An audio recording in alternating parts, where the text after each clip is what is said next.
जरा सोचिए, क्या हो अगर हमारा दिमाग, हमारा मन एक कंप्यूटर की तरह हो, एक ऑपरेटिंग सिस्टम जिसे हम खुद प्रोग्राम कर सकते हैं। आज के इस सफर में हम ठीक यही पता लगाने वाले हैं कि कैसे अपने मन के सोर्स कोड को हैक किया जाए और उसे अपनी मर्जी के मुताबिक बिल्कुल नए सिरे से लिखा जाए। और ये सवाल बहुत ज़रूरी है। कभी सोचा है कि हमारे रिएक्शंस, हमारे फीलिंग्स, हमारी चॉइसेस, क्या वो सच में हमारी अपनी है? या फिर कहीं ऐसा तो नहीं कि ये सब सिर्फ एक पुराने अनदेखे प्रोग्राम का नतीजा है जो बस बैकग्राउंड में चुपचाप चलता जा रहा है? तो देखिए, आज हम क्या क्या समझने वाले हैं। सबसे पहले हम अपने मन के डिफ़ॉल्ट सॉफ्टवेयर को देखेंगे। फिर हम एक विचार की असलियत, उसकी फिजिक्स को जानेंगे। इसके बाद हम अपने दिमागी वायरस को डीबग करना सीखेंगे। और आखिर में अपने अंदर के कोड को फिर से लिखने के कुछ पावरफुल तरीके समझेंगे। तो चलिए पहले हिस्से से शुरू करते हैं। अपने मन को ना एक ऑपरेटिंग सिस्टम की तरह सोचकर देखिए। ये कोई खाली स्लेट नहीं है, बल्कि ये एक डिफ़ॉल्ट प्रोग्राम के साथ आता है जो हमारे लगभग हर काम को कंट्रोल करता है।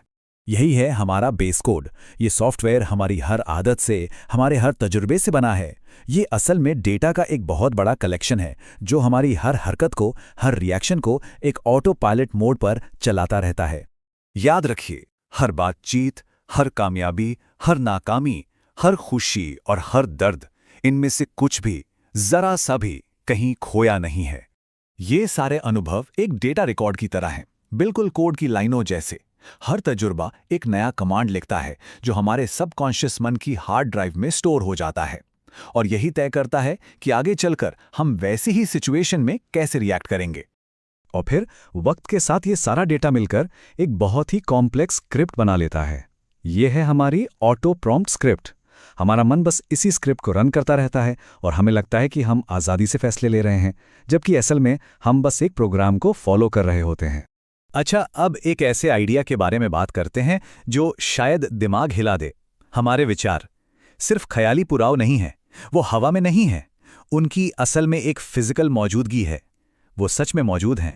जरा इस पर एक पल के लिए सोचिए। इसका मतलब यह है कि हमारा हर एक विचार एक परमानेंट एनर्जी बनकर इस यूनिवर्स में हमेशा हमेशा के लिए रह जाता है। ये एक ऐसी विरासत है, एक ऐसी लेगेसी है जिसे हम पीछे छोड़ जाते हैं, चाहे वो अच्छी हो या बुरी। तो विचार सिर्फ हवा हवाई चीज नहीं है। उनका बाकायदा वजन, आकार और रूप होता है।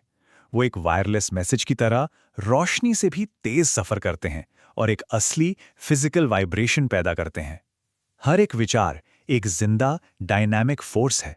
अब इस मानसिक मल्टीवर्स की कल्पना कीजिए। ये एक कॉमन मेंटल स्पेस है जहां हम सबके विचार भेजे और रिसीव किए जाते हैं। हम लगातार जाने अनजाने में दूसरों के विचार पैकेट रिसीव कर रहे हैं और अपने भेज रहे हैं। तो अगर विचार असली हैं और वो शेयर भी होते हैं, तो फिर नेगेटिव विचारों का क्या? वो हमारे मेंटल ऑपरेटिंग सिस्टम के लिए एक मैलवेयर या वायरस की तरह काम करते हैं जो हमारे कोड को करप्ट करते हैं। तो देखिए, फर्क कितना साफ है, कितना बड़ा है।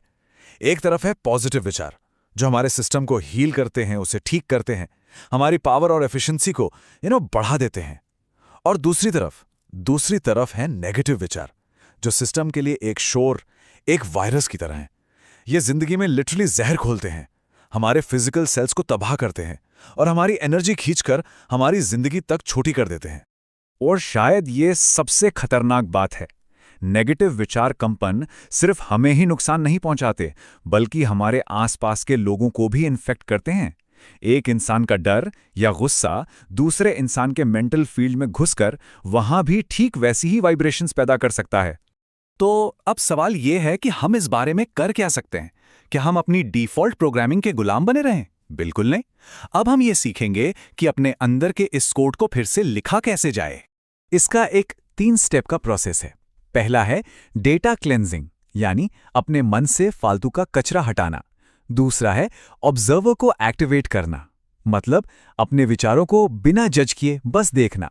और तीसरा है न्यूरल रीपैटर्निंग, यानी पुराने खराब कोड को नए और पावरफुल कोड से बदल देना।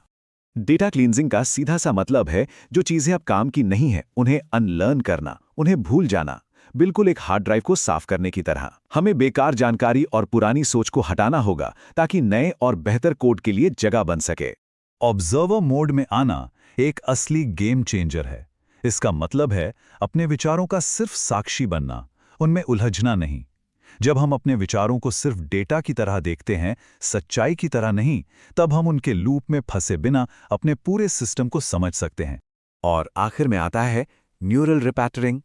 ये सबसे एक्टिव स्टेप है। आप इसे एक तरह की एनर्जी की केमिस्ट्री भी कह सकते हैं। इसमें हम नेगेटिव विचार को सिर्फ दबाते नहीं हैं, बल्कि उसकी एनर्जी को एक पॉजिटिव विचार में बदल देते हैं। यहां देखिए ये कैसे काम करता है। पहले सिस्टम कोई भी चुनौती आने पर डर का प्रोटोकॉल चलाता था, लेकिन रीप्रोग्रामिंग के बाद वही चुनौती हिम्मत का प्रोटोकॉल शुरू कर देती है। चिंता का जो लूप था वो शांत एनालिसिस में बदल जाता है। इनपुट वही है, लेकिन आउटपुट पूरी तरह से नया और बेहतर है। और सबसे जरूरी बात यह है कि इसके लिए हमें किसी बाहरी टूल की जरूरत नहीं है। मन के पास खुद को ठीक करने और बेहतर बनाने के सारे टूल्स पहले से ही मौजूद हैं। हमें बस उन्हें इस्तेमाल करना सीखना है। तो आखिर में यह सवाल बचता है, अपनी प्रोग्रामिंग को समझना एक बात है, लेकिन उसे बदलना बिल्कुल दूसरी। अब जब सोर्स कोड तक पहुंच मिल गई है तो सवाल ये नहीं है कि मन क्या कर सकता है, सवाल ये है कि हम उससे क्या करवाएंगे।